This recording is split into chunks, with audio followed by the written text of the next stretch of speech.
That news was brought to you by ACS Manufacturing Corporation, ISO certified world-class quality. ACS. Santon Vitamin C, ang alkaline na vitamin C. Ako si Eric, dati ang hina ng katawan ko, maambunan lang ng konti, nagkakatrangkaso na agad ako. Pero after ko mag-take ng Santon Vitamin C regularly, malakas na ang katawan ko. Santon Vitamin C, ang alkaline na vitamin C. Mabili sa pinakamalapit na butika sa inyong lugar. Boom, papaya, white rose papaya, yeah, yeah, yeah. Boom, puti ka in 7 days, oh yeah, yeah, yeah, yeah, yeah, yeah.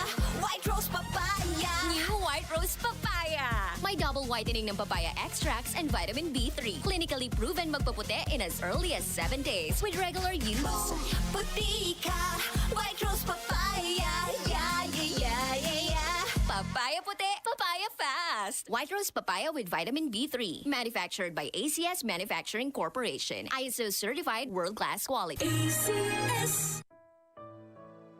Pagbasa sa Aklat ng Kawikaan, Kabanata 13, Talata 1 hanggang 25.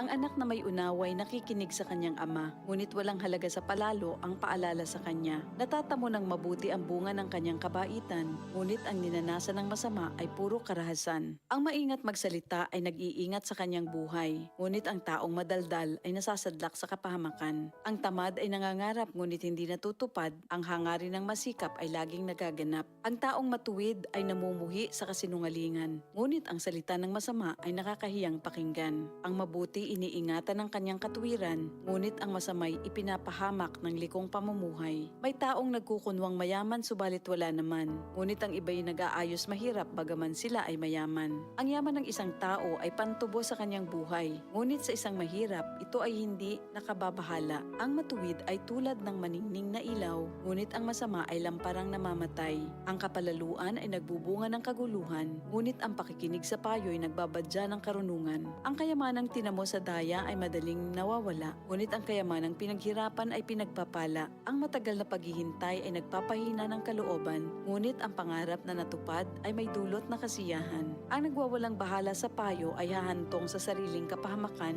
ngunit ang nagpapahalaga sa utos ay gagantimpalaan. Ang mga turo ng matalino ay bukal ng buhay. Ito ay maglalayo sa bitag ng kamatayan. Ang katalinuhan ay umaani ng paggalang, ngunit ang kataksilan ay naghahatid sa kapahamakan.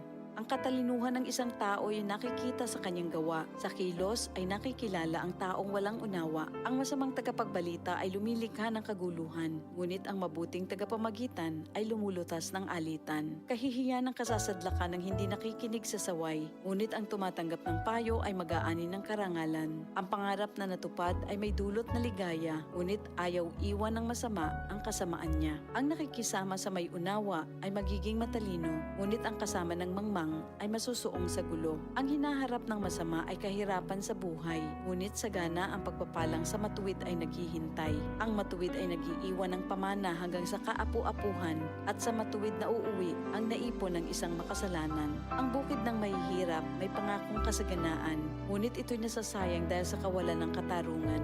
Mapagmahal na magulang, anak ay dinidisiplina. Anak na di napapalo, di mahal ng magulang. Ang matuwid ay sagana sa lahat ng kailangan, ngunit ang masama ay palagi namang nagkukulang. Ito ang salita ng Diyos.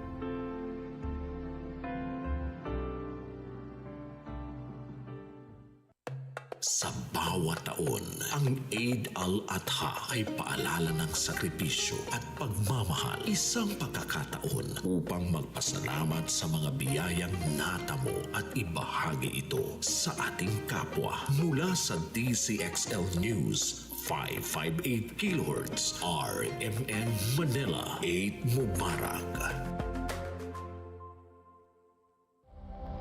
Ito ang DCXL News 558 kHz, 6 na dekadang maaasahan sa balita at serbisyo publiko. Ang himpilan ng RMN Network sa Mega Manila. Live sa radyo at online.